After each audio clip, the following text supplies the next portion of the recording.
नागपूर जिल्ह्यातील राहुलगाव परिसरात कारखाने सुरूच असून 31 मार्चपर्यंत असलेल्या लॉकडाऊनला SDL प्रायव्हेट लिमिटेड या कंपनीने हरताळ फासला आहे। ग्रामपंचायत अंतर्गत येणाऱ्या कंपनीकडून केराची टोपली मुख्यमंत्र्यांच्या आदेशांना दाखवण्यात आली आहे। मुख्यमंत्र्यांच्या आदेशाला केराची टोपली दाखवण्यात आली असून नागपूर जिल्ह्यातील राहुलगाव परिसरात कारखाने सुरूच आहेत।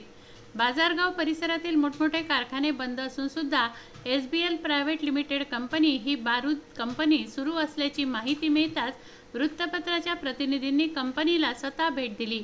बाजारगाव परिसरातील मोठमोठे कारखाने बंद असून सुद्धा SBL प्रायव्हेट लिमिटेड ही बारूद बनवणारी कंपनी सुरू असल्याची माहिती मिळाली। यावरून प्रतिनिधींनी कंपनीला स्वतः भेट दिली असता तेथे कामगार काम करत असल्याचं दिसून आलं।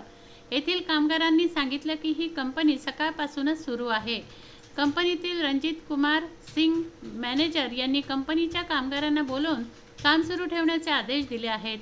शासनाने 31 मार्चपर्यंत कारखाने, पानठेले, दुकाने, जीवनावश्यक वस्तू वगळून सर्व दुकाने बंद ठेवण्याचे आदेश दिले असतानाही हा बारूद कारखाना कसा सुरू आहे असा सवाल कामगारांचा आहे। कामगारांना तोंडाला लावायला मास्क नसल्याचं दिसून आलं तर हात धुवायला साबण देखील नाही। राजस्थानमधून 3 गाड्या ट्रक आले असता त्या ट्रकमधील माल खाली करत असल्याचं दिसून आलं। SBL कंपनीमध्ये मोठ्या प्रमाणात कामगार काम करत होते। विदर्भ न्यूजचे प्रतिनिधी तेथे गेले असता तेथील अधिकाऱ्यांनी कामगारांना बाहेर काढलं व कामगारांनी आपली व्यथा सांगितली। 31 मार्चपर्यंतचा पगार ही कंपनी देणार नाही। येथे बाहेरगावचे कामगार परिवारासह रूम करून मोठ्या प्रमाणात राहत आहेत। शासनाने 5च्या वर अधिक नागरिक उभे राहू नये अन्यथा 144 कलम लावण्याचे आदेश दिले आहे।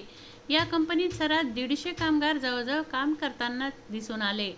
कोरोना व्हायरस पसरू नये यासाठी 31 मार्चपर्यंत कारखाने बंद करण्याचे आदेश असतानाही SBL प्रायव्हेट लिमिटेड कंपनीने या आदेशांना केराची टोपली दाखवली आहे।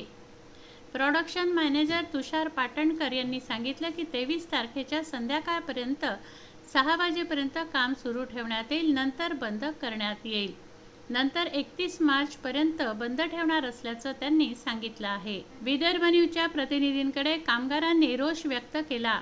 रोष व्यक्त करून त्यांनी म्हटलं की परिसरातील कारखाने बंद आहेत, मात्र आम्हाला जबरदस्तीनं कामावर बोलवलं जातं, शिवाय सुरक्षेबद्दल देखील काहीच उपाययोजना नाही असं त्यांचं म्हणणं आहे।